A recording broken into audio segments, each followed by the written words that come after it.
आइए आज जिस नए वीडियो में हम लोग शुरुआत करने जा रहे हैं, जैसा कि ऑलरेडी हमने लिखा हुआ है रश्मि रथी बाई रामधारी सिंह दिनकर जी।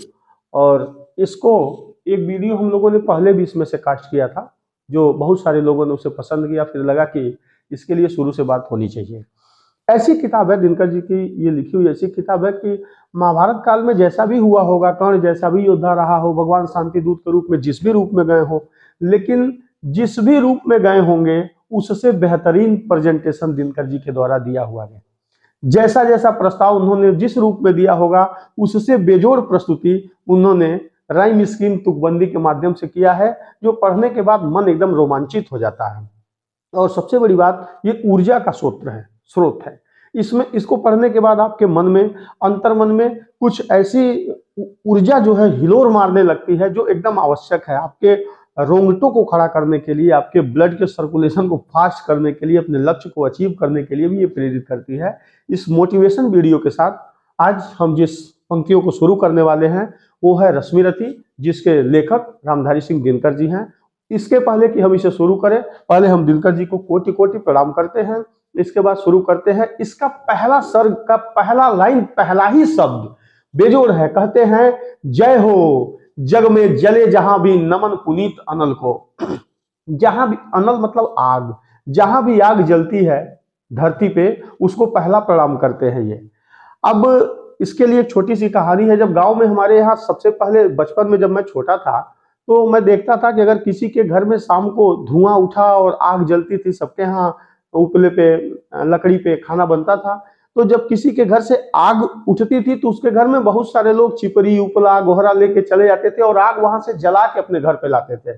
माचिस की कमी थी, गरीबी थी, खैर वो दूर हुआ।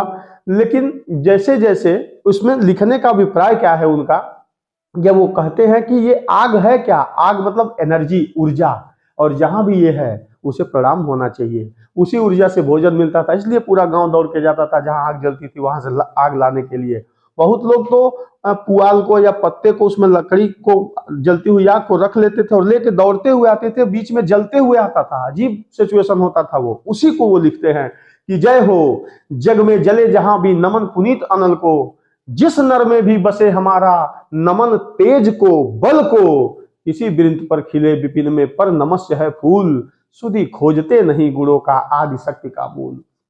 लिखते हैं, ऊंच नीच का भेद न माने वही श्रेष्ठ ज्ञानी है, दया धर्म जिसमें हो सबसे वही पूज्य प्राणी है, छत्री वही भरी हो जिसमें निर्भयता की आग, सबसे श्रेष्ठ वही ब्राह्मण है जिसमें हो तप और त्याग।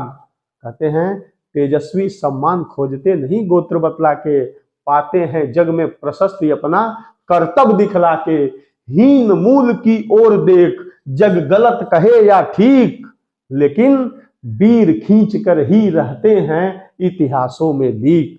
अगर हम देखें तो ये शानदार प्रस्तुति है दिनकर जी की। जो अच्छा, बहादुर कौन है? कोई भी काम करने आप जाएंगे, पूरी दुनिया के लोग इकट्ठा होकर उसकी आलोचना शुरू कर देते हैं कि ये सही है, ये गलत है, लेकिन वीर को इससे फर्क नहीं पड़ता। वीर खींच कर ही रहते हैं इतिहासों में लीक। लिखते हैं कर्ण के जीवन के बारे में कि एक बार एक मंत्र की सिद्धि के लिए कुंती भगवान सूर्य को प्रसन्न करती है। सूर्य भगवान जब दर्शन देते हैं तो उन्हें एक पुत्र देते हैं। लोक लाज के भय से, चूंकि वो अनमैरिड थी, विवाह नहीं हुआ था, तो उसे एक खांची में, दौरी में या इटारी में रख के उसे पानी में बहा देती है। लाइन देखिएगा, उस बच्चे का क्या दोष है जी, जिसके पिता सूर्य हैं और माँ भी कौन, कोई सामान्य माँ नहीं, हस्तिनापुर की रानी महारानी होने वाली कुंती, उनका बेटा।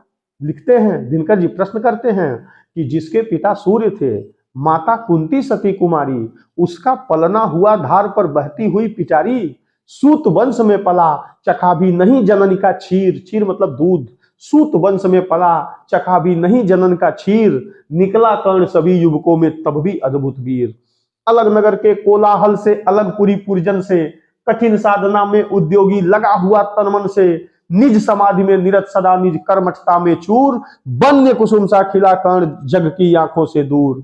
जैसे जंगल में कोई फूल खिलता है और अपनी खुशबू बिखेर के फिर वो गिर जाता है, अपने पत्तों को गिरा देता है, उसकी आइडेंटिफिकेशन नहीं हो पाती, उसका पहचान नहीं हो पाता है, फिर भी लोग उसे कहते हैं कि शानदार है, बेहतरीन है, और अगर उसे नहीं देख पाते हैं तो उसकी कोई प्रशंसा नहीं कर पाता है। फिर दिनकर जी कर्ण को लेके लिखते हैं कि एक बार अर्जुन सिखा रहा था, दिखा रहा था अपने गुरुजी को कि मैं ये तीर चला सकता हूँ, ये दिव्यास्त्र चलाना जानता हूँ, और सारे लोग उसको उत्सव मना रहे थे, खेल हो रहा था। तो बच्चा कहीं से देख के उनके पास गया और कहा कि अर्जुन को मैं द्वंद्व के लिए ललकारता हूँ। तो कृपाचार्य जाके उनसे कहते हैं कि बेटा बिल्कुल तुम युद्ध के लिए आओ, लड़ो, लेकिन तुम किस जाति से हो, तुम्हारा गोत्र क्या है, क्योंकि ये पांडु का पुत्र है अर्जुन, ये क्षत्रिय है और क्षत्रिय क्षत्रिय से ही लड़ेगा, अपनी जाति बताओ, युद्ध करो। लेकिन जब जाति के ऊपर प्रश्नवाचक लगता है तो इसे गुस्सा आता है और लिखते हैं दिनकर जी कि जाति हाय रे जाति कर्ण का हृदय क्षोभ से डोला, देख कुपित सूर्य को वह वीर क्रोध से बोला, जाति जाति रुटती जाति जाति रटते जिनकी पूंजी केवल पाखंड, मैं क्या जानू जाति, जाति है मेरे भुजदंड। सॉरी, पूछो मेरी जाति शक्ति हो तो मेरे भुजबल से, रवि समान दीपित ललाट से और कवच कुंडल से, पढ़ सको उसे जो झलक रहा मुझ में तेज प्रकाश, मेरे रोम रोम में अंकित है मेरा इतिहास। बहुत ही शानदार प्रेजेंटेशन है, और अंत में कहता है मूल जानना बड़ा कठिन है नदियों का वीरों का। आज तो गूगल है, सर्च करिए कौन सी नदी कहाँ से निकलती है, लेकिन 25-50 साल 100 साल पीछे जाके कल्पना करिए, किसी नदी के किनारे जब जाइएगा तो सोचिएगा कि इस नदी का उद्गम कहाँ से होगा। कोई कल्पना ही नहीं कर सकता है कि किस किस रास्ते से, कौन कौन से पहाड़ से होके कहाँ से ये निकली होगी। लिखते हैं दिनकर जी, मूल जानना बड़ा कठिन है नदियों का वीरों का, धनुष छोड़ और गोत्र क्या होता रणधीरों का, पाते हैं सम्मान तपोवन में भूतल पर सूर, जाति जाति का शोर मचाते केवल कायर क्रूर। बहुत ही बेजोड़ लिखा है इन्होंने। एक जगह पे जब वो परशुराम जी के आश्रम में जाके और सीख रहा होता है कि कैसे सीखना है, कैसे क्या करना है, तो बहुत ही शानदार प्रेजेंटेशन वहां पे भी उन्होंने लिखा है। और दिनकर जी ने जो पंक्तियां यहाँ पे लिखी हैं, हा बेजोड़ है। ये समाज आज बढ़ चुका है सैकड़ों तरीके से, लेकिन अगर दिनकर जी की बात को सही में स्वीकार किया जाए तो लिखते हैं वीर वही है जो कि शत्रु पर जब भी खड़क उठाता है। शत्रु मतलब कौन? सामने के पक्ष के आदमी के व्यक्ति के भी अगर ऊपर आपको तलवार उठाना पड़े तो वीर क्या है, वीर की परिभाषा क्या है? वीर वही है जो कि शत्रु पर भी जब खड़क उठाता है मानवता के महागुणों की सत्ता भूल न जाता है। वो मनुष्य है, जिसे के ऊपर प्रहार करने जा रहा है वो भी मनुष्य है। हमारे यहाँ हिंदुस्तान में जोनाथन डंकन नाम का एक राइटर हुआ था, उसने लिखा था कि भारत में जब सेनाएं आपस में आके युद्ध करने के लिए खड़ी होती हैं तो उनके लिए युद्ध नहीं होता, एक गेम होता है, खेल होता है, प्रतिभाग के लिए वो लोग इकट्ठा होते हैं, सुबह से शाम तक लड़ते हैं, कुछ घायल होते हैं, कुछ वीर गति को प्राप्त होते हैं, और फिर शाम को एक उत्सव का कार्यक्रम बनता है। ये जब से अंग्रेज आए इन्होंने कह दिया कि everything fair in love and वार, शाम को भी युद्ध होगा, गोरिल्ला पद्धति से युद्ध होगा, रात में युद्ध होगा, जब शत्रु को पाइए ना। ये युद्ध का हमारे यहाँ सिस्टम ही नहीं था। दिनकर जी की सोच को मैं प्रणाम करता हूं। वीर वही है जो कि शत्रु पे जब भी खड़क उठाता है मानवता के महागुणों की सत्ता भूल न जाता है। सीमित जो रख सके खड़क को पास उसी को आने दो, विप्र जाति के सिवा किसी को मत तलवार उठाने दो।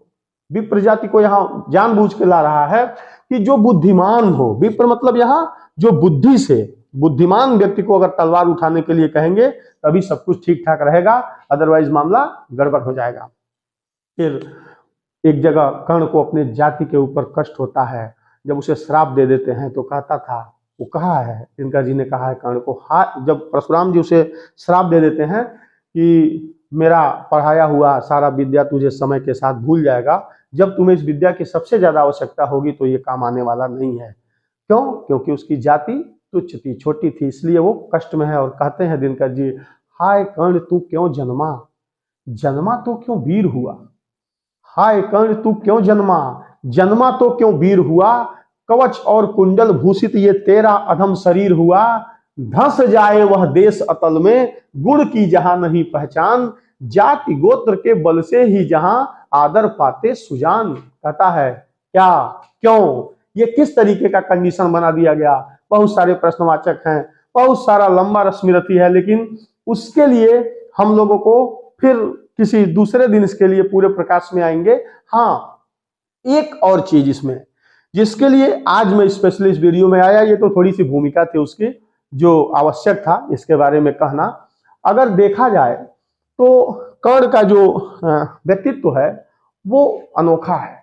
वो एक ऐसा योद्धा है कि जो प्रैक्टिस से, अपने खुद के तपस्या से अपने आप को इस लायक बनाता है, और जब वो बन के तैयार होता है, पक के तैयार होता है, जब वो महारथी बन जाता है, सारे अस्त्र शस्त्र का ज्ञान उसे हो जाता है, और जब वो एक निर्णायक स्थिति में दुर्योधन का साथ हाथ पकड़ के जब वो हस्तिनापुर में रहना शुरू कर देता है, उसे अंग देश का राजा बना दिया जाता है, युद्ध जब असंभावी हो जाता है कि युद्ध होगा ही, तो उस समय बड़ा विचित्र कंडीशन ये बनता है कि इंद्र के पुत्र माने जाते हैं अर्जुन। तो एक दिन इंद्र को ये लगता है कि चलते हैं और चल के हम समझाते हैं अर्जुन को कि किस तरीके का सिचुएशन, किस तरीके की स्थिति बने, और जो अज्ञातवास का समय होता है उसमें बहुत सारे उपक्रम करके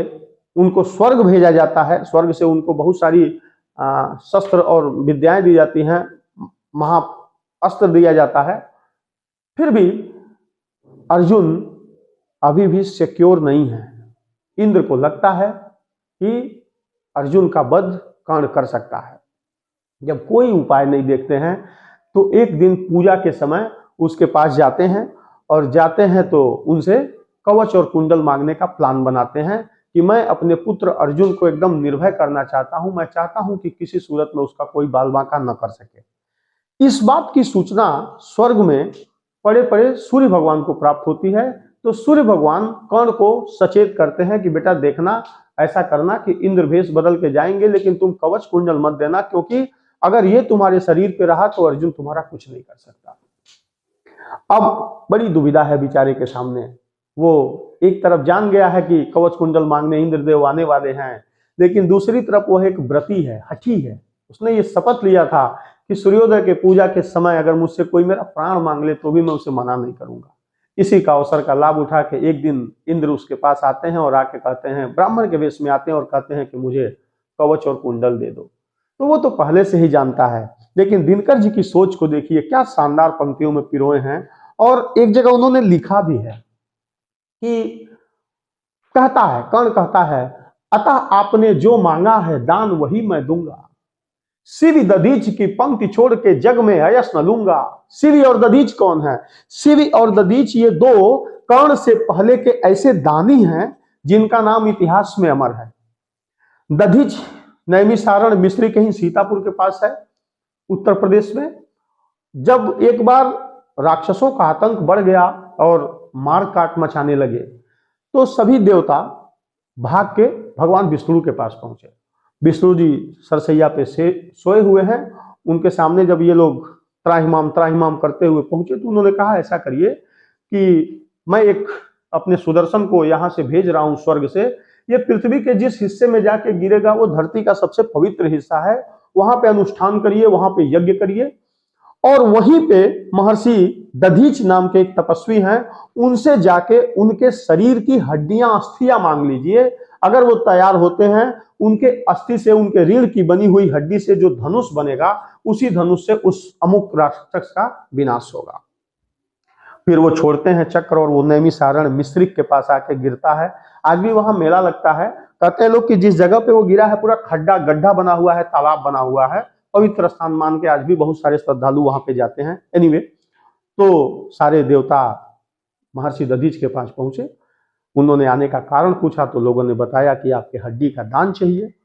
वो खुश हो गए कि इस बुढ़ापे की अवशेष हड्डी का भी कुछ हो सकता है। उन्होंने अपना शरीर त्याग दिया, उससे हथियार बना, युद्ध बने, युद्ध हुआ और देवता जीते। तो दान वीरता के रूप में महर्षि दधीच का नाम ऊपर है, वो भी कर्ण से बिफोर, पहले। दूसरे हैं महर्षि शिवी।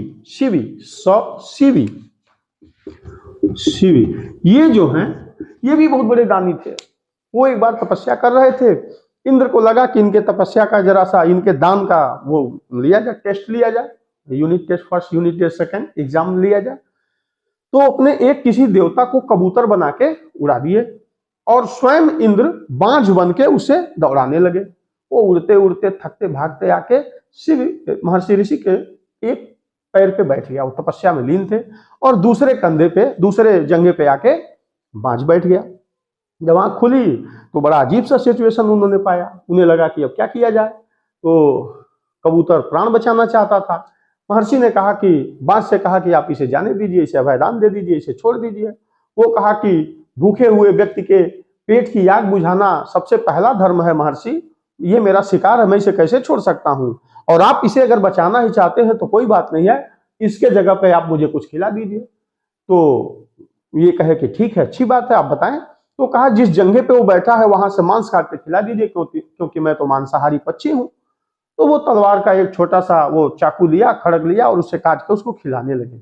लेकिन बाज कोई पक्षी तो था नहीं, वो तो इंद्र देवता के रूप में टेस्ट लेने आए थे। कहते हैं धीरे धीरे वो शरीर के सारे हिस्से को काट के खिलाना शुरू कर दिए, और वो खा के बैठा रहता था, उड़ता नहीं था, जाता नहीं था। धीरे धीरे सब कुछ खिला देने के बाद इंद्र को लगा कि नहीं, ये आदमी दानी है। वो अपने असली रूप में प्रकट हुए, फिर उन्हें आशीर्वाद दिए। इसलिए कहा जाता है कि सिरि और दधीच ये दो दानी हो चुके थे कर्ण के पूर्व। जब वो मांगने आता है तो ये प्रस्ताव रखते हैं, कहता है कि अतः आप जानते हुए कि ये क्यों मांग रहे हैं, ये कौन है, फिर भी अतः आपने जो मांगा है दान वही मैं दूंगा। सिरि दधीच की पंक्ति छोड़कर जग में यश न लूंगा। पर पूछता हूं मुझे बना निष्प्राण छोड़ते हैं क्यों, कवच और कुंडल लेकर प्राण छोड़ते हैं क्यों। अरे यार, कवच कुंडल क्यों मांग रहे हो, जान मांग लो सीधे, मैं दे दूंगा। कैसा युद्ध, कैसा अर्जुन, क्या शानदार सवाल है उसका। अतः आपने जो मांगा है दान वही मैं दूंगा। सिरि दधीच की पंक्ति छोड़ के जग में यश न लूंगा। पर पूछता हूं मुझे बना निष्प्राण छोड़ते हैं क्यों, कवच और कुंडल लेकर प्राण छोड़ते हैं क्यों। फिर जवाब सुनिए, वह शायद इसलिए कि अर्जुन जीते आप सुख लूटे, व्यर्थ न उसके सर अमोघ पर टकरा कर टूटे। उधर करे बहु भांति पार्थ की स्वयं कृष्ण रखवाली। जैसे दुल्हन रखावल जला, वही तरह भगवान रखई हैं अर्जुन के। उधर करे बहु भांति पार्थ की स्वयं कृष्ण रखवाली, और इधर मैं लड़ू लिए यह देह कवच से खाली। तनिक सोचिए वीरों का यह योग्य समर क्या होगा, इस तरह से मुझे मार के पार्थ अमर क्या होगा। एक बांझ का पंख तोड़ के करना अभय अपर को, सुर को शोभे नीति भले यह नहीं शोभती नर को। जानता है, गुस्से में है, कहता है यदि पार्थ जय के लिए विकल है, जाइए सुनिए, फार्मूला ले जाइए यहां से। यदि पार्थ जय के लिए विकल है तो कहता हूं उस जय का भी एक उपाय सरल है। कहिए उससे मोम की मेरी एक मूर्ति बनवाए, और काट कर इसे जगत में कर्ण जयी कहलाए। कहता है कह दीजिए एक मोम की मूर्ति बना के उसे काट दे, क्योंकि सामना होगा बिना कवच और कुंडल के भी मैं उसे मार दूंगा, जीत मेरी होगी। खैर, लेता है चाकू, काट के सब खून से लथपथ शरीर, क्योंकि वो जन्मजात था, निकालता है और पूरे शरीर से रक्त की धारा बह रही है, और वो लेके उनके हाथ में कवच कुंडल दे रहा है। अब वो अपने असली वेश में आ गए, और आने के बाद उन्होंने जो कहा है, पता नहीं इंद्र कहे होंगे या नहीं कहे होंगे, वो सिचुएशन कैसा रहा होगा मुझे नहीं पता, लेकिन दिनकर जी को प्रणाम, क्या सोच है उनकी। इंद्र हाथ में लेके सामने खड़े हुए हैं सकुचाई से, और वो खून से लथपथ शरीर लेके सामने दे रहा है। तो इंद्र कहते हैं तू दानी मैं कुटिल प्रवंचक, तू पवित्र मैं पापी। तू दानी मैं कुटिल प्रवंचक, तू पवित्र मैं पापी। तू देकर भी सुखी हुआ, मैं लेकर भी परितापी। मुझे लग रहा है कि मैंने क्या मांग लिया, मैंने गलती कर दिया, ये मुझे नहीं करना चाहिए था। ये गिल्ट में है, अपराध में है, इन्हें लग रहा है कि इनसे गलती हुई है। तू दानी मैं कुटिल प्रवंचक, तू पवित्र मैं पापी। तू देकर भी सुखी हुआ, मैं लेकर भी परितापी। तू पहुंचा है जहां कर्ण देवत्य न जा सकता है। हा, वाह दिनकर जी। तू दानी मैं कुटिल प्रवंचक, तू पवित्र मैं पापी। तू देकर भी सुखी हुआ, मैं लेकर भी परितापी। तू पहुंचा है जहां कर्ण देवत्य न जा सकता है। इस महान पद को तो कोई मानव ही पा सकता है, कोई देवता नहीं प्राप्त कर सकता, केवल मानव प्राप्त कर सकता है। सारे सिचुएशन को देखने के बाद, सुनने के बाद, खैर इसके बाद दिनकर जी का एक अगला एपिसोड शुरू होता है।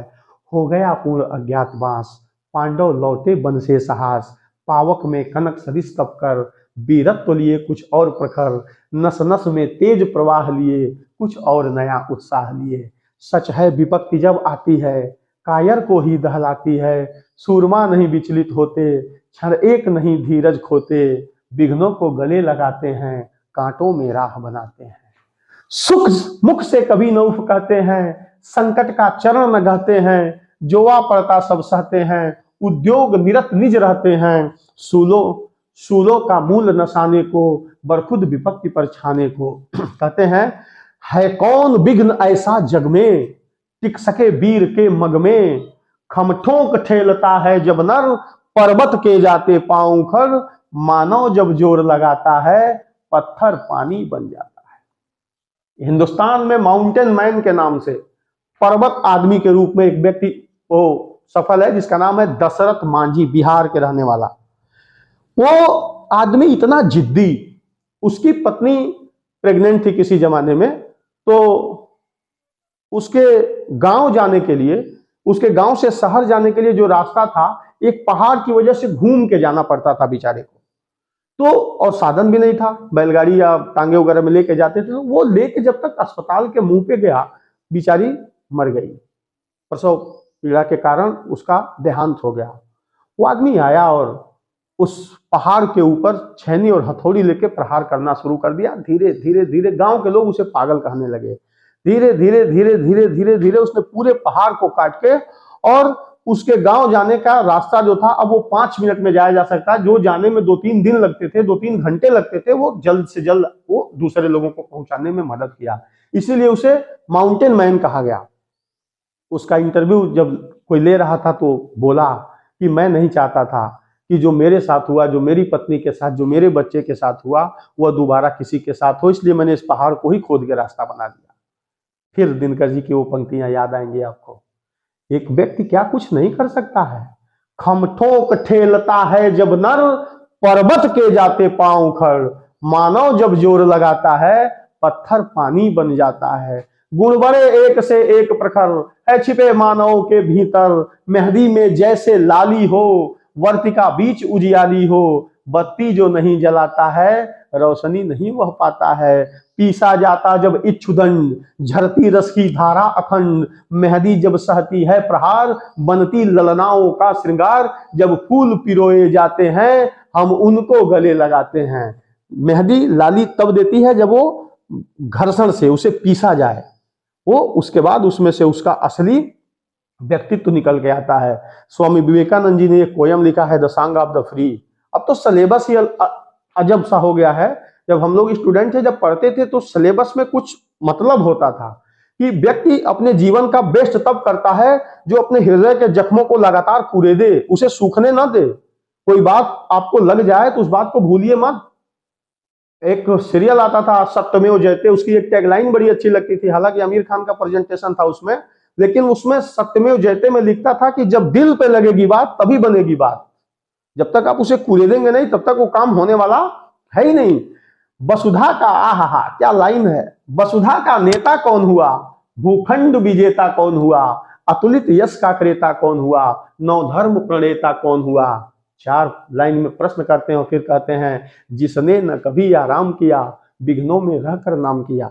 एक दिन हमारे विद्यालय के कार्यक्रम में माननीय मुख्यमंत्री योगी आदित्यनाथ जी महाराज इसी 4 लाइन को जब वो बोले मंच से, तो उनके मुंह से सुन के और अच्छा लगा, क्योंकि ये लाइन दिनकर जी ने जिनके लिए लिखा था वही बोल रहा था। वो कहते हैं कि वसुधा का नेता कौन हुआ, भूखंड विजेता कौन हुआ, कोई दूसरा थोड़ी ना हुआ, आप ही तो हुए महाराज जी। क्यों? क्योंकि अंतिम टैगलाइन देखिएगा, जिसने न कभी आराम किया, विघ्नों में रहकर नाम किया। बहुत सारी विपत्तियां आई, लेकिन उससे हटा नहीं, उससे टला नहीं। और जो व्यक्ति ऐसा करता है वही वसुधा का नेता होता है, वही भूखंड विजेता होता है, वही अतुलित यश का क्रेता होता है, और वही नवधर्म प्रणेता होता है। जब विघ्न सामने आते हैं, सोते से हमें जगाते हैं, मन को मरोड़ते हैं पल पल, तन को झिझोड़ते हैं पल पल। लाइन देखिएगा, सतपथ की ओर चलाकर ही जाते हैं हमें जगाकर ही। समस्याएं आएंगी, लेकिन समस्याएं आपको मजबूती प्रदान करके जाती हैं, एक ऐसे लक्ष्य की तरफ मोड़ के जाती हैं जहां आप कभी सोच भी नहीं पाते थे। सबरी, माता सबरी जिसका नाम आता है, शेड्यूल कास्ट से थी, एक दिन जब वो अपने घर में सुबह ही सुबह घर के बाहर निकली तो देखी कि बहुत सारे जानवर बंधे हुए थे। तो और उस दिन उनकी शादी थी, तो वो किसी से पूछी कि भाई साहब यहाँ पे बकरी भेड़ ये सब जानवर क्यों बंधे हुए हैं? तो किसी ने कहा कि अरे तुम्हें पता नहीं है, शाम को इन्हीं की बलि चढ़नी है और इन्हीं का भोजन होना है, जो बाराती आएंगे उनका उत्सव इसी से मनेगा, उनका एंजॉय करना है उन लोगों को। तो बड़ा बुरा लगा उन्हें। वो सोची कि अगर मेरी शादी में इतने सारे बेजुबान जानवरों की बलि दी जाएगी तो इससे तो अच्छा है कि मैं शादी ही ना करूं। और फिर वो धीरे से घर से निकली और चली गई बिना किसी को बताए। भागते भागते जंगल में जब वो पहुंची तो एक मतंग ऋषि का आश्रम था। अब देखिएगा, शेड्यूल कास्ट की लड़की, जाति के ऊपर कितने सारे बहकावे हैं। एक कोई बात अगर कहीं इतिहास में लिख दी गई है तो हम लोगों को उस बात को पकड़ के नहीं चलना चाहिए। कुछ अच्छी बातें भी लिखी हुई हैं जिसका उदाहरण यहाँ है। निषाद राजगुरु को जब राज्यसभा में बुलाया गया तो वो ऊपर नहीं आ रहे थे, लेकिन भगवान ने, राम ने उनके कंधे पे हाथ रख के कहा कि आप मेरे मित्र हैं, मेरे दुख के साथी रहे हैं, आपका स्वागत होना चाहिए। पता नहीं कैसे लोग, जितने भी उदाहरण मिलेंगे आपको, कुछ अच्छे भी बुरे भी मिलेंगे, लेकिन हम अच्छे चीज को फॉलो करें तो वो ज्यादा अच्छा है।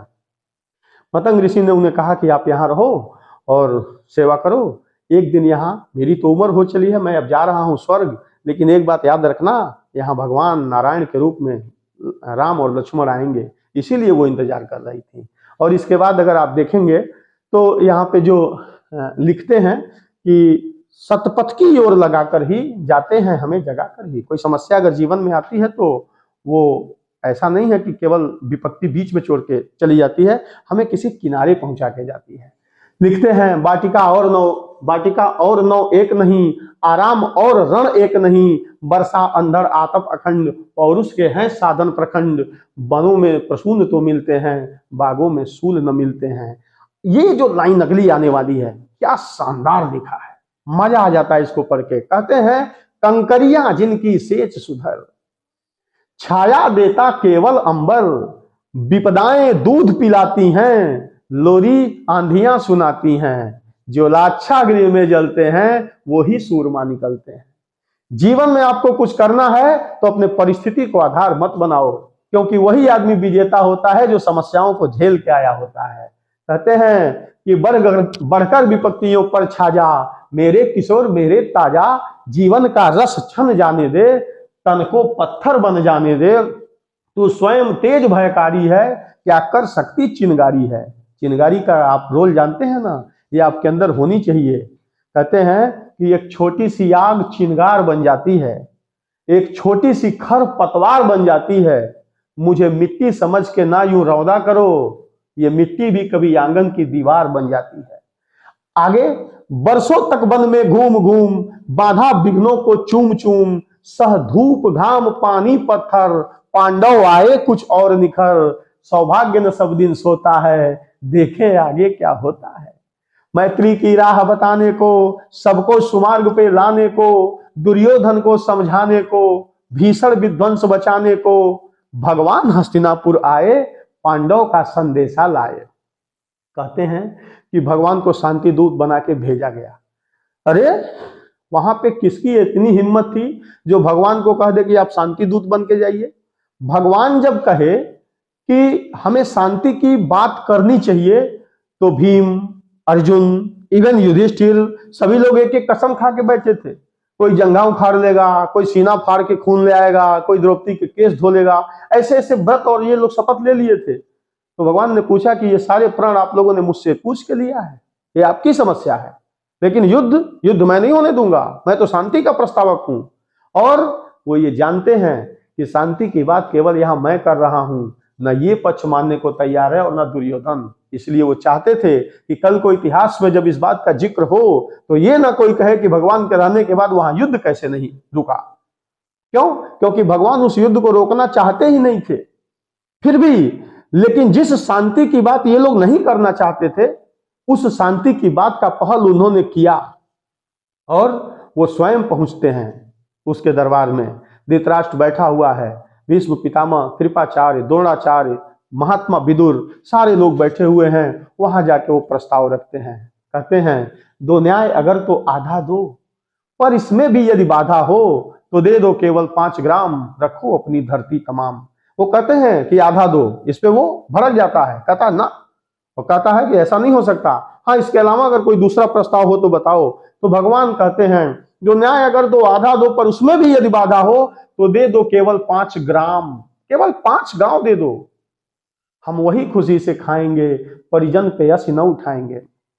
5 गांव मांगते हैं, कहते हैं अभिस्थल, बरखास्थल, मकांडी, बाणाव्रत, और महाभारत की वो लाइन मुझे याद है कि कहते हैं और कोई एक गांव, 5 गांव मांगते हैं। लेकिन दुर्योधन वह भी दे न सका, आशीष समाज के लिए न सका, उल्टे हरि को बांधने चला, जो था असाध्य साधने चला। जब नाश मनुष्य पर छाता है, पहले विवेक मर जाता है। क्या बात है, क्या हुआ, भगवान और उनको बांधने की बात कर रहा है। कौन, एक तुच्छ सा आदमी। बहुत सारे धर्म हुए, हिंदू, मुस्लिम, सिख, ईसाई, जैन, बौद्ध, पारसी, यहूदी, जीव, बहुत सारे धर्म हैं। और जितने भी धर्म को चलाने वाले व्यक्ति लोग आए, वो सभी लोग यही कहते हैं कि मैं भगवान के द्वारा भेजा हुआ एक देवदूत हूं, एक एंजिल हूं, I am the profit of God.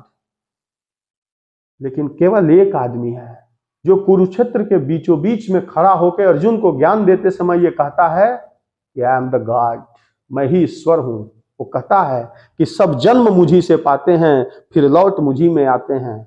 और ये मदान आदमी बुद्धि से पैदल ये कह रहा है कि इनको बांध लेंगे। भगवान को आया गुस्सा, हरि ने भीषण हुंकार किया, अपना स्वरूप विस्तार किया, डगमग डगमग दिग्गज डोले। भगवान कुपित होकर बोले, हाँ हाँ दुर्योधन, बांध मुझे, जंजीर बढ़ाकर साध मुझे, बांध। लेकिन मुझे बांधने के पहले तुम्हें क्या क्या बांधना पड़ेगा ये जान आज तू। यह देख गगन मुझ में लय है, यह देख पवन मुझ में लय है, मुझ में विलीन संकार सकल, अमरत्व फूलता है मुझ में, संहार झूलता है मुझ में। उदयाचल मेरा दीप्त भाल, भूमंडल वक्षस्थल विशाल, भुज परिधि बंद को घेरे हैं, मैनाक मेरु पग मेरे हैं। मैनाक और मेरु उस समय के 2 पर्वत श्रृंखलाएं थी। कहते हैं मैनाक मेरु पग मेरे हैं, दीपते जो ग्रह नक्षत्र निकर, सब है मेरे मुख के अंदर। एक दिन लोगों ने कह दिया कि माँ से, यशोदा से, कि तेरा लल्ला मिट्टी खाता है। वो गई और जब जाके मैं उसको, उसके भगवान को मुंह को खोलने के लिए कहीं, तो फिर उनका दिमाग डिस्टर्ब हो गया, उसमें पूरा ब्रह्मांड दिखाई देने लगा। वही कहते हैं दृग हो तो दृश्य अकांड देख, मुझ में सारा ब्रह्मांड देख, चर अचर जीव जग क्षर अक्षर, नश्वर मनुष्य सुरपति अमर, शतकोटि सूर्य शतकोटि चंद्र, शतकोटि सरिस सर सिंधु मंद्र, शतकोटि विष्णु शतकोटि ब्रह्म महेश, शतकोटि, ये थोड़ा कठिन है मेरे लिए, भूल जाता है। जंजीर बढ़ाकर साध मुझे, हाँ हाँ दुर्योधन बांध मुझे। अंत में कहता है भूतल अतल पाताल देख, गत और अनागत काल देख, मृतकों से पटी हुई भू है, पहचान कहां इसमें तू है। सॉरी, कहते हैं भूतल अतल पाताल देख, गत और अनागत काल देख, यह देख जगत का आदि सृजन, यह देख महाभारत का रण। थोड़ा ये लाइन आप समझिएगा, जब वो कहते हैं, वो मिस कर गया हूं, कुछ मैं सोचने लगा हूं उस बीच में। पृथ्वी यहां है और पृथ्वी को बताया गया है, ज्योग्राफी में भी बताया गया है कि क्रस्ट कोर मेटल, सियाल, सीमा, निफे, 3 परत में बांटा गया है। हालांकि इसके बहुत सारे 7 परत बताए गए हैं, तलातल, महातल, रसातल, वो अलग हमें याद भी नहीं है। सियाल, सीमा, निफे 3 है। कहते हैं कि भूतल अतल पाताल देख, गत और अनागत काल देख। है दुर्योधन, तू मुझे बांधने की बात करता है ना, पृथ्वी के सारे लेयर को तू नहीं देख सकता, तू एक सामान्य सा मनुष्य है। लेकिन आज मैं तुझे अपनी दृष्टि देता हूं, आज मैं तुझे अपना विजन देता हूं। चल देख, भूतल अतल पाताल देख, गत और, गत मतलब पास्ट, अनागत मतलब आने वाला, फ्यूचर। भूतल अतल पाताल देख, गत और अनागत काल देख, यह देख जगत का आदि सृजन। इस पृथ्वी की उत्पत्ति कैसे हुई थी, मैंने किया था। ये देख, मैं यहाँ बैठ के इसका निर्माण कर रहा हूं। यह देख महाभारत का रण। महाभारत का युद्ध अभी नहीं हुआ है, अभी हम लोग यहाँ हैं, लेकिन इसका भी एक ग्लिम्स लो, इसका भी एक झलक देखो। भूतल अतल पाताल देख, गत और अनागत काल देख, यह देख जगत का आदि सृजन, यह देख महाभारत का रण, मृतकों से पटी हुई भू है, पहचान कहां इसमें तू है। एकदम डरा दिया। अंबर में कुंतल जाल देख, पद के नीचे पाताल देख, मुट्ठी में तीनों काल देख, मेरा स्वरूप विकराल देख, सब जन्म मुझी से पाते हैं, फिर लौट मुझी में आते हैं। और इस तरीके से एकदम उसके कॉन्फिडेंस की धज्जी उड़ा देते हैं।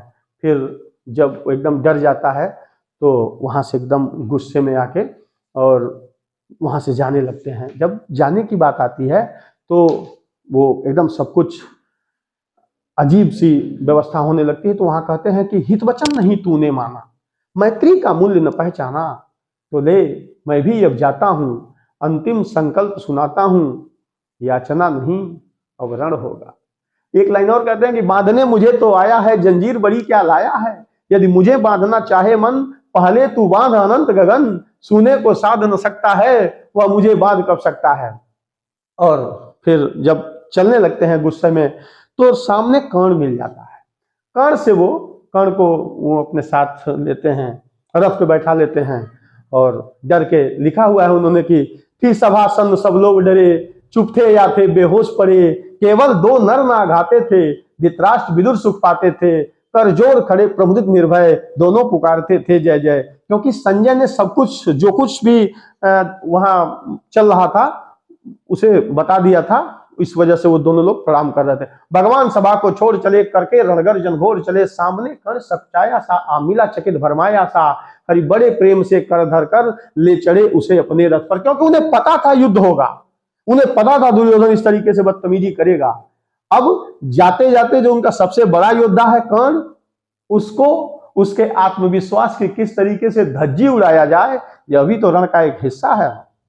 रथ चला परस्पर बात चली, समदम की टेढ़ी घात चली, शीतल हो हरि ने कहा हाय, अब शेष नहीं कोई उपाय, हो विवश हमें धनुधरना है, क्षत्रिय समूह को मरना है। कर्ण परेशान है, कर्ण चिंतित है कि अब क्या होगा।